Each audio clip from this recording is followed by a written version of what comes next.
So hey guys, the series name is What If Naruto Was in Steven Universe. This is second part of the series, so let's start the series. Time skip, sunset. We find the lighthouse looking like it had gone through a complete change.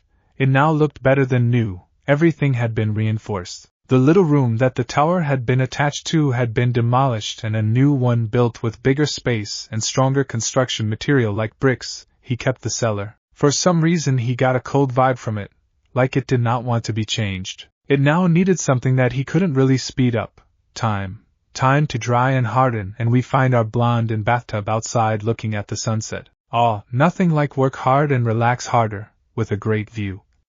He said with a sigh, letting the hot water relax his body. He started massaging his arms, his gut and chest as his hands. It's a good thing that water still feels good, sighed as he let the water soak his chest even as he started to wash his hair. He looked at the sky and his eyes narrowed at a blinking dot. What is that? He wondered. He sighed and relaxed in a position before closing his eyes. As he did, his eyes started getting a green pigmentation before his eyes opened and they turned emerald green with horizontal pupils. As he did so, he could suddenly feel everything around him like radar had gone off. He looked at the blinking object and his eyes narrowed. Naruto. Hey Naruto. Naruto turned his eyes to the running ball of joy that was coming his way and sighed as he covered his face and his eyes returned to normal. He turned to see Steven and the purple girl run up the hill to his house. Hi Steven, what are you up to? Me and Amethyst are going to town to get some fried bits, answered the boy. Hey dude, so how's the water? Asked Amethyst, waving her hair back with a smirk. Naruto smirked back. Why, the water is very fine, thanks for asking. Whoa! A hot bathtub outside. How did I never think of that? Asked Steven, holding his head in wonder. This is so cool. You can take a bath and watch the stars at the same time. Naruto chuckled and smiled softly. Well, that wasn't exactly what I had in mind. But you make a good point. He returned, watching the sky and seeing a strange blinking light, but turned to Steven. So what do you need, Steven? As you can see, I'm a bit busy here, he said, pulling out a cold beer and taking a sip. Oh yeah, me and Amethyst are going to get some deep fried bits from the fry shop. Want to come? Asked Steven. Bits? What are those? Some kind of coins? He asked, lazily curious. No, they're like the really fried fry bits at the bottom of Frybo's fryer, said Steven with stars in his eyes. They're the best. Wow, that sounds extremely unhealthy, so no thanks, I'm just going to chill a while longer. He sighed as he let his body sink into the water and relax. Well, I'll see you later, called Steven, waving away. Bye, Steven, returned Naruto. Hey, when you're done with this, can I have it? Asked Amethyst, getting an idea for the tub. Nope, sorry, but this baby is going into my bathroom, he said decidedly. Come on, do you want to trade? I got loads of other stuff, returned Amethyst with a smile. Naruto smiled and waved her away. Sorry, Amy, not today. Who's Amy?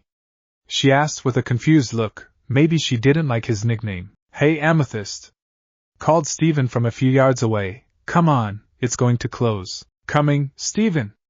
Amethyst returned before turning to the blonde. See you around, she said with a wave. After they left, Naruto sighed. That boy has an abnormal amount of energy. Heh, he kind of reminds me of someone. As he did, his chest seemed to vibrate before a seal started to appear on his chest, stretching over his whole chest and stretching down to his stomach. Not me though. Naruto turned to the object he felt earlier and felt unnerved. I better check it out. After drying his body and changing into some clothes, he got up to the top of the light tower and used a pair of binoculars he found inside the lighthouse. Shit, it's some kind of giant ball heading for the town. I have to tell the mayor to evacuate. He used his phone that he got a day ago and called the mayor. Hello Mayor Dewey, this is Naruto from the lighthouse. The what? Oh right. The lighthouse. I remember you. What can I do for you, my boy? Asked the mayor. I am calling to report some kind of strange object falling from the sky. It looks like it could be coming close to Beach City. What? Then, what does it mean? What is it? Asked the mayor, a little distressed. I don't know, sir. It could be a satellite, a meteor, or a balloon for all I know, but I would recommend that you sound the emergency alarm for everyone to evacuate the city until it has passed, said the blonde, following the ball and narrowing his eyes. He knows what it was, but the mayor didn't have to know. Are you sure about this, son? If it turns out to be nothing, a whole lot of angry people will be on our hands. Not to mention the press, said the mayor cowardly. Yes, Mayor, I am sure there is an immediate danger. Naruto rubbed the bridge of his nose in frustration.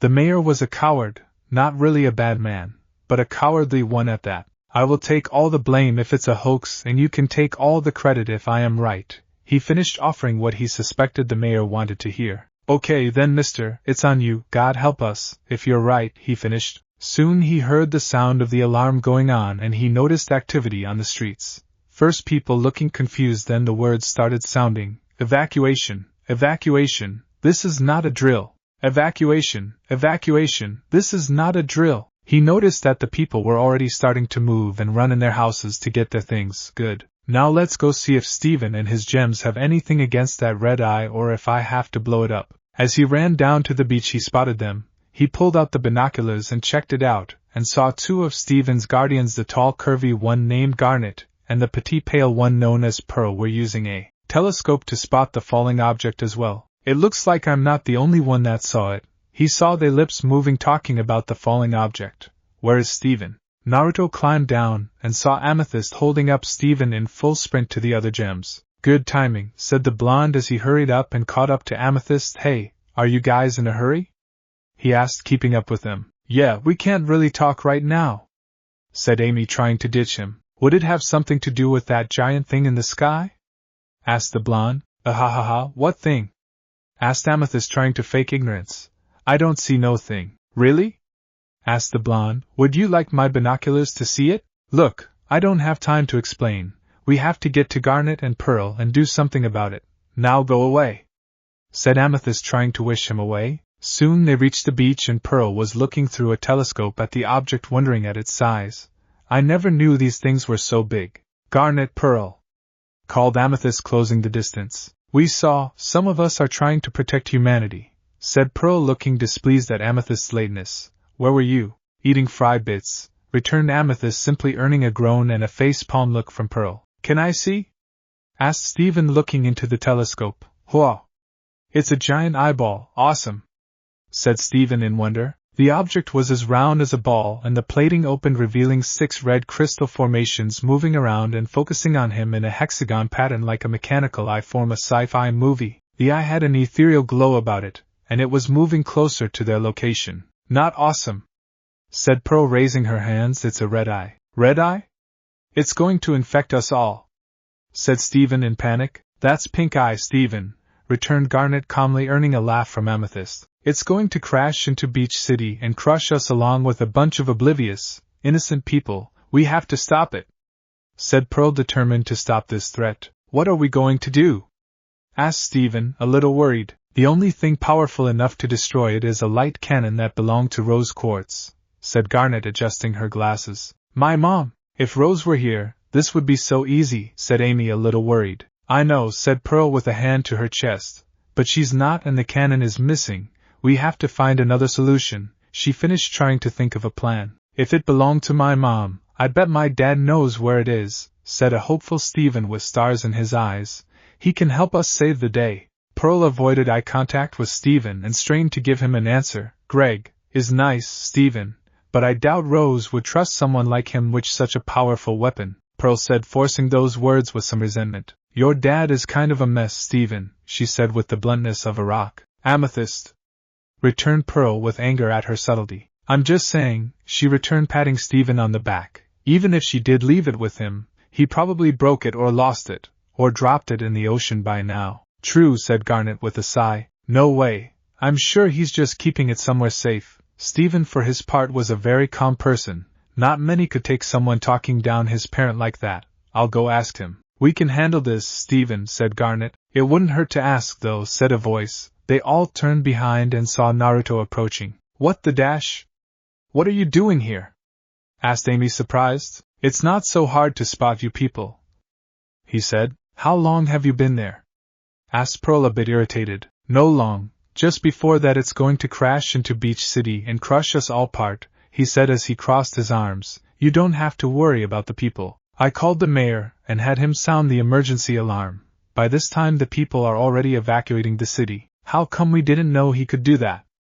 Asked Pearl. Garnet shook her shoulders, not knowing. Well, that's one good thing you did, said Pearl in her usual tone, avoiding eye contact. Yes, good work, said Garnet in her usual calm tone behind her glasses. But we still have that thing to worry about, returned the blonde. We can handle it, said Garnet, turning to Amethyst. Ready? Returning with a nod, Garnet picked up Amethyst, jumped up in a spin and threw Amethyst like a projectile at the red eye. Amethyst glided with a battle cry in the air like Superman before she hit the red eye like a fly hitting a windshield and slid off. Everyone cringed at the performance before Naruto broke the tension. Okay, if there's a small chance that Steven's father has this weapon, we should take it. Agreed, said Garnet. Right, come on, Steven, said the blonde, getting in a sprint. Wait for me, said Steven, running after him. Okay, good luck, returned Pearl, still a little shocked that Amethyst didn't even budge the eye. The gems were left to try to solve the problem on their own, while Naruto and Steven sprinted towards the city. Where does your dad live?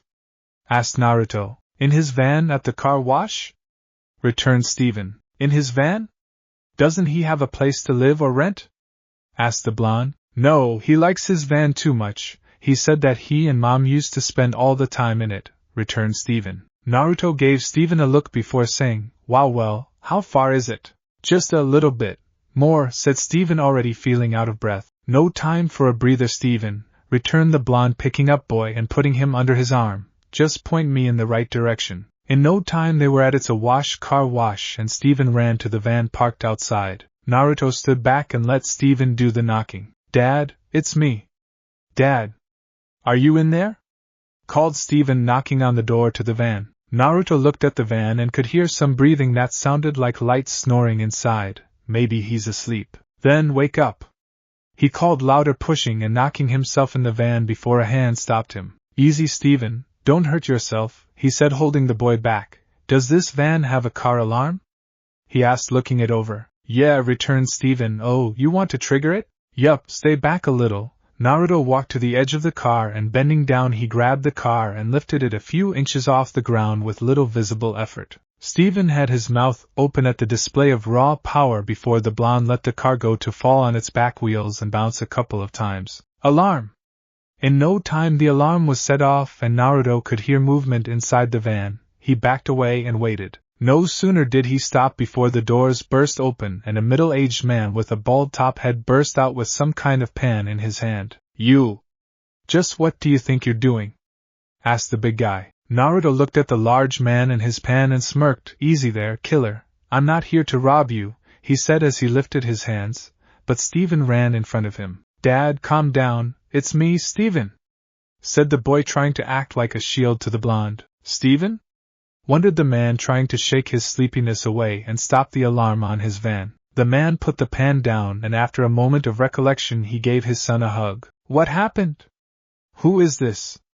Asked the man, looking at the blonde man. Dad, this is my new friend, Naruto, said the boy, happily introducing the young man. Yo, your friend? Yeah, we had to wake you and we triggered the alarm on the car, said Steven. The name is Naruto. Sorry to wake you, but it was urgent, said the blonde, holding his hand up for a shake. The man gave it a look before he took the handshake. My name's Greg Universe. Sorry, I almost waffled your face, he finished, a little embarrassed. Don't worry about it.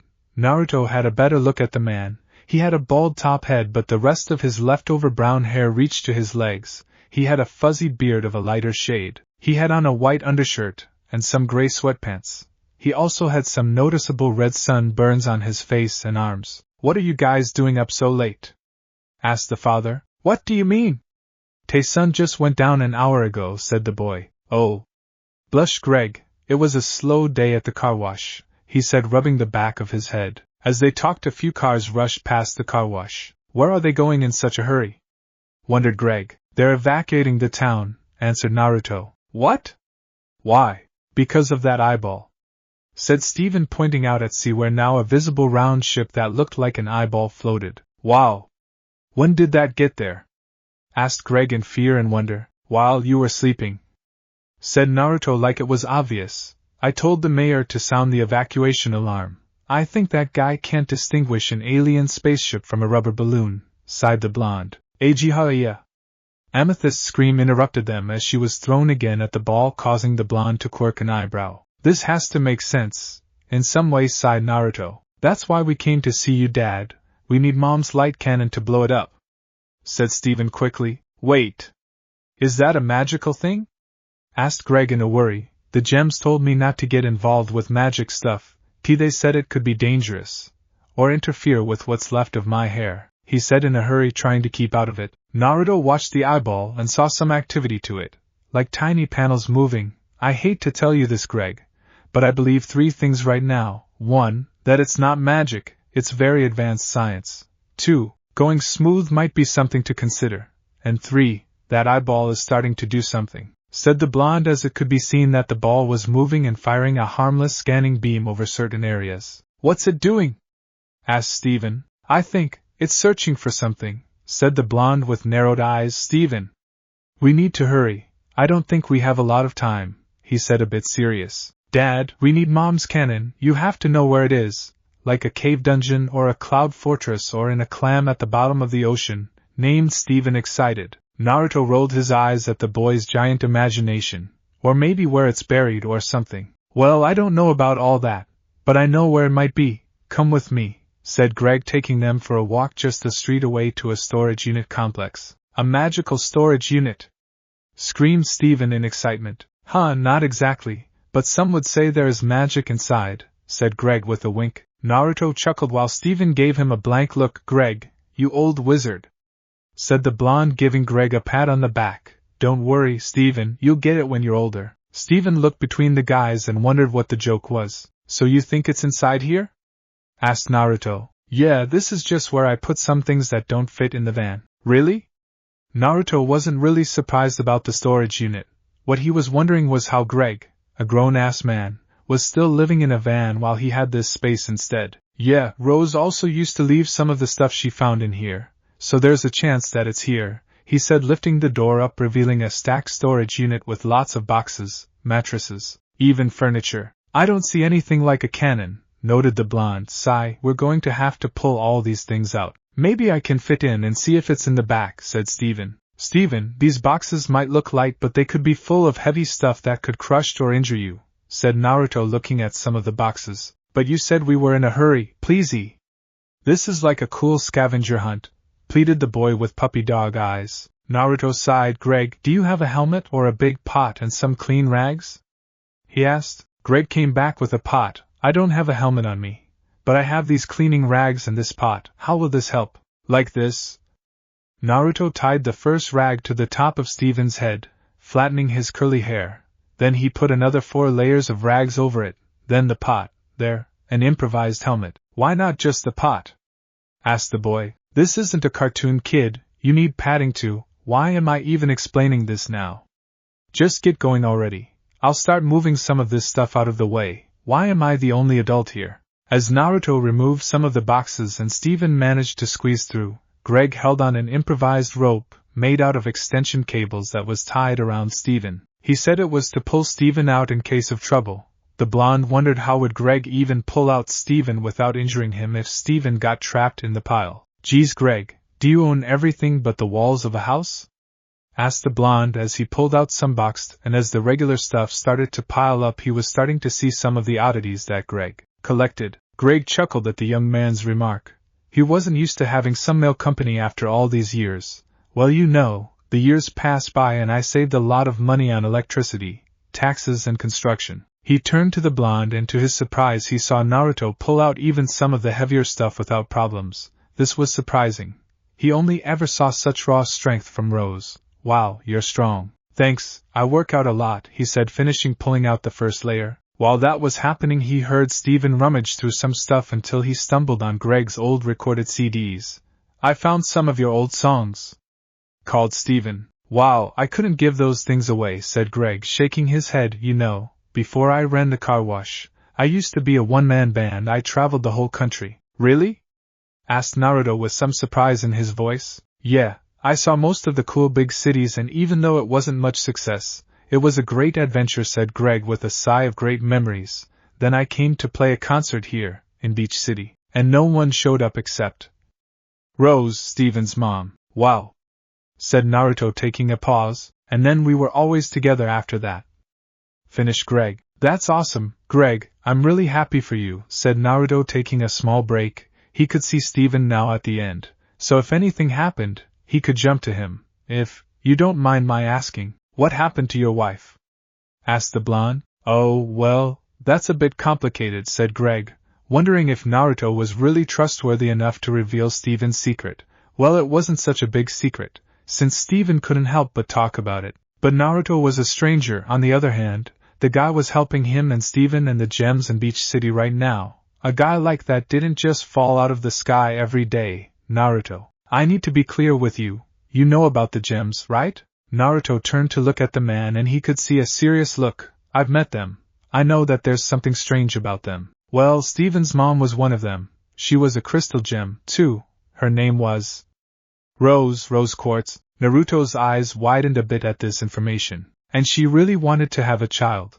So she shape-shifted a womb and we had Steven, said Greg with a smile and some tears forming up in his eyes as his voice lowered so as to not be heard by Steven. But as we got closer to the birth, Rose said that because Steven was half gem, he would need a gem of his own to survive, so Rose, she gave up her physical body and let her gem attach itself to Steven. Naruto's eyes widened as he walked over to the now sad father and patted his shoulder. It's okay, Greg, you don't have to go there, come on. We have some work to do, said the blonde as he gave the man a break to gather his motivation. For what it's worth, Greg, she sounds like a great person, said Naruto. She really was, finished Greg as he let out a chuckle.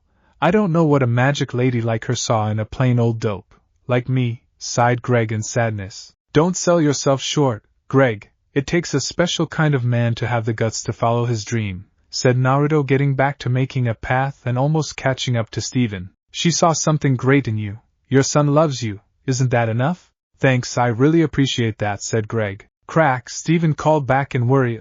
Dad, I broke a photo. It's okay, buddy. If every pork chop was perfect, we wouldn't have hot dogs, returned Greg, reassuring his son. Just don't get cut, returned Greg as he saw a laser beam of light that came his way. Naruto pushed Greg inside the storage unit, and the beam passed them but not before stopping for a second on their location. Both Naruto and Greg sighed. Boy, that thing is giving me the willies. Dad. Naruto. I found it. Look. As they turned, they saw the faint pink glow from a giant-looking pot. Wow, said Greg in surprise. The thing was as tall as Naruto and huge. Steven could fit in it if he was a little less chubby. The barrel was a light pink color, narrowing down from bottom to top. It used 2 pink gem rocks as a support with no visible power source. Naruto went to it, and wrapped his hands around it before with a little effort he pulled it out of the storage unit. This thing weighs nearly half of a ton. We're not carrying this to the beach, he said, shaking his arms. Then how? It's too big for the van, said Greg as a small toy cart rolled next to Steven. No, we're not doing it, Steven, said the blonde as he could almost read Steven's idea. It's not going to work. But you are on the right track. You guys find some rope or something to tie it with. I'll be right back. As he finished, Naruto got into a sprint and spotted a hardware store with a pickup truck outside, and he saw the owner outside. I need your truck, said the blonde, approaching the man. Sorry, sir, we are closing early because of the city alarm, returned the owner, giving the blonde a look before turning to lock the door to his shop. I know, but this is a matter of city safety, added Naruto, stopping behind the man, who turned to see that Naruto had a very serious look. I need your truck, said the blonde with a bit more force. Gulp. Well, it's for the city, he said with a nervous smile, pulling out the keys. Sooner than you can say, eyeball. The blonde was in the car. Don't worry, any damages will be paid by the mayor, returned the blonde, while the businessman sighed, feeling the tensions disappear. Okay, like you practiced, he said as he managed to get the truck started, and with a bit of effort, he drove it to Greg's storage unit. Greg and Steven saw the pickup and were happy to see Naruto, but a bit surprised by the car. Cool truck, Naruto. Where did you get it? I borrowed it, said Naruto with a bit of nonchalance, getting looks from Greg and Steven. It's an emergency. Greg, you drive, he added, throwing the keys to Greg while he let down the tailgate. With a bit of effort they managed to get it on the back of the truck and tied it with some rope and cables. Naruto didn't like that some of the flimsy cables tying it down, but he could see the eye was now huge and it was focusing on the beach. It looked like it narrowed down its target. Okay, you two drive in the front. I'll be in the back to steady it, he said, getting between the cannon, which was on its legs, and the cabin. Will you be alright? Asked Greg, a bit concerned. I'm sure, let's hurry, he finished. As they drove in the city, it was a pretty smooth ride with every car almost out of the city. How is it looking back there, Naruto? Asked, speaking through the small window. Kanon is still here, I is still there, Amy is still flying everywhere, so yeah, still the same, said the blonde. It's okay, let me put on some of Dad's old music, you'll love it, offered the boy. It's nothing much really, said Greg with a bit of hesitation. Go for it, Steven, might as well, he said as some wheels started turning in his head. Soon some kind of soft rock music started playing. It sounded like a young Greg singing about driving his van into someone's heart. Wow, this guy has a love affair with that van. As they almost got there, Naruto made a clone with some pre-made instructions and sent it away. Seeing that the town was mostly empty now, Naruto turned towards the eye, who was now shining a red glow. He felt the wind picking up, pulling its target towards it like some king of gravity weapon. As soon as they touched the beach, they were met by Garnet and Pearl with Amethyst washing out of the water. Hey, is that? She voiced their thoughts. Hua! He really had it, said Pearl in wonder. Naruto got off quickly and started to cut the ropes and the cables through a quick chakra-infused kunai. Garnet, a little help? That seemed to knock Garnet back to reality, as she and Pearl quickly ran to the van and unloaded the cannon. Gem life signs detected. Commencing sterilization, said a voice from the eye as it started to pick up with more power. Wind was starting to pick up fast, the sand was starting to turn into a sandstorms, and even Steven's house was starting to lose some loose boards. We need to use it now, said Garnet. How do we start it? Asked Naruto, looking for a match, some button or lever. I don't know how it works. It was roses, said Pearl in a loud voice. What? You don't know how it works? Why the hell did you ask us to bring it here then? Said the blonde, stopping his search and looking at the eyeball. I didn't think you'd actually find it. Calm down, you two, said Garnet, staying cool. If I remember right, the cannon is activated by a code or a phrase that only the owner knows. Then what is it? Asked Naruto. Target locked. It's too late, said Amethyst as the gems summoned their weapons and ran in front of the humans. This is it, said Pearl as she charged her weapon. As the machine started focusing its power on one spot, no one noticed a glowing yellow star soar through the sky before it turned in mid-flight and rammed in the eye from its blind spot with enough power to hurl it away a few meters and leave a dent. What happened? Asked Pearl as she saw the eye just move and now it was turning away from them. Something attacked the eye from behind, said Garnet as her sight caught something moving. But what was it? Wondered Amethyst. Status: attacked. Recalibrating targeting, said the ball as it rotated its focus away from the beach. The unknown flying attacker was now hovering for a moment until the eye fully turned his way. He put his hands together and the aura, which gave his glow, started to form into a glowing ball. He accelerated, and as the eye started to its gravity weapon, the star accelerated even faster and struck one of the crystals that made the eye. He left a big crack in it with an explosion before he turned away as to not get caught in its vacuum. The eye seemed to contemplate its situation. Damage sustained, not critical, changing to attack formation 3. As it said this, hatches started to open on the ball and advanced turrets appeared. They all charged and started to fire freely at the target. The star quickly started to fly above the eye, avoiding energy beams one after the other. As the beams got closer, he turned up and got some height before turning and gathering some energy in his hands through his own fire at the eye, but instead targeted the turrets that were firing at him. Back to Gems and the humans, they watched the exchange with interest before the blonde grabbed Garnet's shoulder. Garnet! What is the password? He asked, gaining her attention and everyone else. We need to get this cannon firing if we want to survive. I'm not sure, we never thought we need to use it again. It could be anything, she said. Then what do? We keep guessing until we get it? Ugh, table, ball, fish?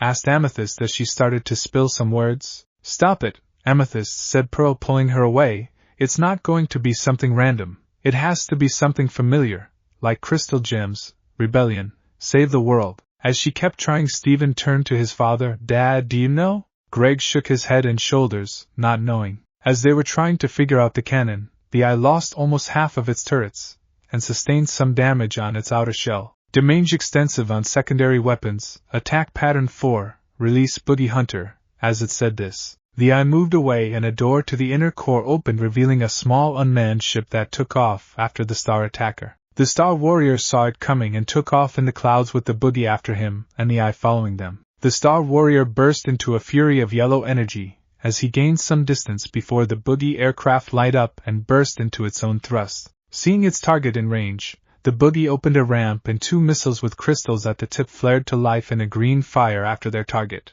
The Star Warrior turned to see the missiles approaching and turned a sharp almost 90 turn.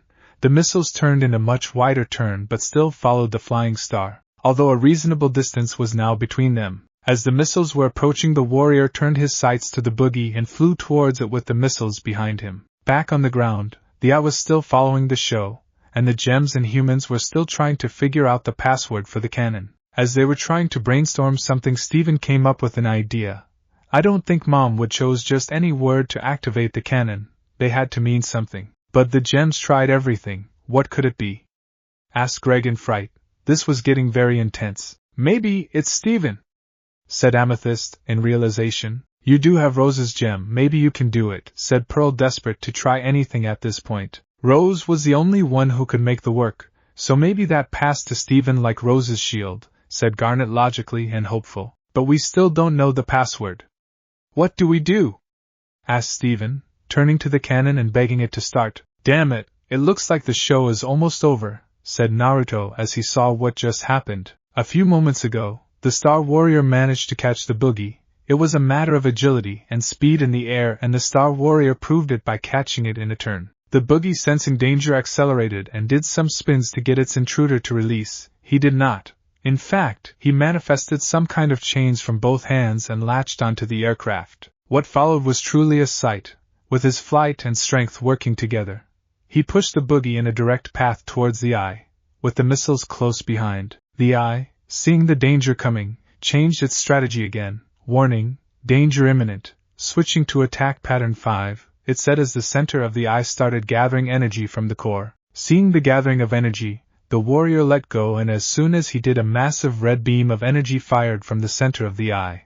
It blew up the aircraft and the missiles. The explosion was violent, and the warrior was caught next to it, receiving some damage himself. He didn't have time to relax as the eye fired one last beam of energy at him, and in a flash, to the horror of good guys, they saw him get hit by a very destructive weapon, and he resisted as much as he could before being overwhelmed and blasted away, and he hit the sea in a loud splash. The eye roamed above the water to search for its target, but could find nothing. Mission update. Dangerous life form terminated. Status: 50% power remaining. 10 turrets damaged. Boogie destroyed. 1 main crystal damaged. Action: resume mission while gathering power. Sending updated mission report for archiving. The eye fired one last small beam at the sky before turning to the beach. Its glowing eye started the same gravity force to pull things into the center hole to some unknown location. It's turning back.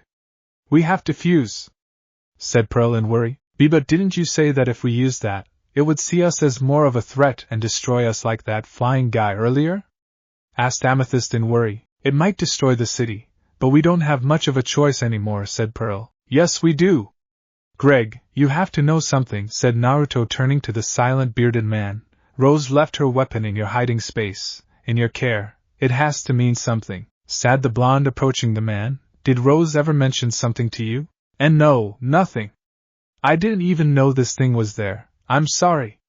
I'm sorry, said the man, looked almost freaked out and overwhelmed by the situation. Naruto looked into his eyes and he only saw sincerity and fear in them. He knew Greg was telling the truth. It's okay, Greg, I am sorry. We'll figure something out, he said as he put his hand on the father's shoulder to calm him down. You did your best today, he said with soft eyes. He felt bad for putting this man in this situation. Instead of urging him and Steven to evacuate as well, Steven saw his father calm down and said with reassurance, Yeah, Dad, you did great today.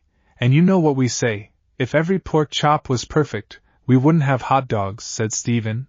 As soon as the last word left the boy's mouth, the cannon started glowing a pink color before the sound of activation spread, and the cannon started morphing into something else. Namely, the cannon started opening up like the plates of an outer shell, like the blooming of a flower. The sound of the weapon charging could be heard now. It was getting louder. It's working, noted Pearl as the cannon rotated on its wheels and hit the ground. It was pretty much acting like a cannon. Holy shit, that actually worked, noted the blonde Ohu. The cannon apparently didn't have automatic aiming and he saw Steven struggling to lift it at the eye. He ran to the other side and lifted it with Steven. With a bit of difficulty, he didn't have to struggle long as the gems joined soon after to help aim it. Hold on, guys.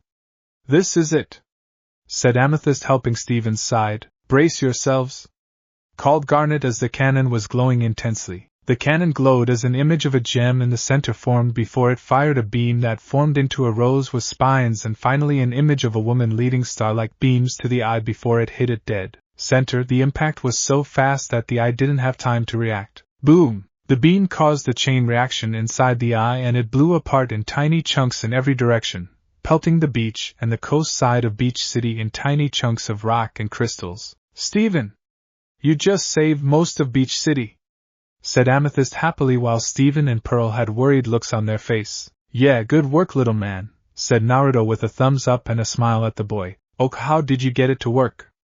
Asked Pearl in wonder. I just said that thing that Dad always said, answered Steven, simply surprising the gems. Naruto left to check out a piece of the broken eye. As he turned it around he heard a haunting voice. Message sent. It died down, but he looked at the sky with a foreboding look. Wait, what about that thing that attacked the eye? Asked Pearl in fear. It was hit by the eye's weapons and fell far off the coast, said Garnet. Do you think it was another corrupt gem? Wondered Amethyst. Maybe if it survived we'll have to keep our eyes out for it.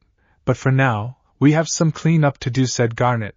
We fight our battles one fight at a time, they said as they decided to leave it be for now. After celebrating for a while, they decided that the cannon should stay with the gems in case something like this happened again. Greg returned with the pickup to the car wash with Naruto and Steven. They helped him put his stuff back and Naruto returned the pickup to the store. Naruto, although he had things to ask about, he decided to leave it for now, the next day when Beach City would surely need his help to repair the damages. Later, after Steven helped put Greg's stuff back in the storage unit, he escorted Steven back to his house before returning to his own. Luckily the eye's destruction missed his tower, but it did have a few rocks on the garden. As he jumped up, he entered through an open window and as he turned the lights on he said, I'm home. Anyone? He dash? Smack! Ah! As he said those words he was met with red rock thrown in his face. That's for not helping at all, you, said a feminine voice. As his eyes landed on the thrower he knew that a headache would come. That hurt, you bitch, he said as he was met with the face of a feminine Naruto or Naruko looking very angry.